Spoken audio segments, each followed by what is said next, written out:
Ndoto 7 unazoweza kuota zinaonyesha adui yako yupo karibu sana, usizipuuze. Karibu sana upokee mwanga wa kiroho kupitia tafsiri za ndoto na maombi pamoja na Prophetic Galila. Kuna ndoto Mungu huruhusu kukuonya kwamba adui anayepinga maisha yako yupo karibu. Ukizipuuza, unaweza kupoteza baraka au amani. Ndoto 7 za onyo. 1. Kupoteza pesa, simu au viatu, adui anaiba baraka zako. 2. Wanyama kama nyoka au mbwa wanakufuata, roho za ufuatiliaji. 3. Kurudi kijijini au nyumba ya zamani, roho ya kurudi nyuma.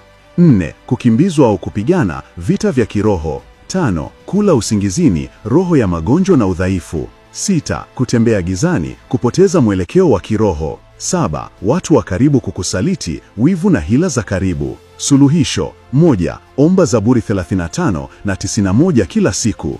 2. Fanya mfungo wa siku 3 kwa ulinzi. 3. Tangaza, Mungu wangu ni ngome yangu, hakuna adui atakayenishinda. Maombi: Bwana Yesu, funua adui aliye karibu na uvunje mipango yake. Nifinike kwa damu yako na uniongoze kwa nuru yako. Natangaza ushindi na amani yangu imara kwa jina la Yesu Kristo. Amen.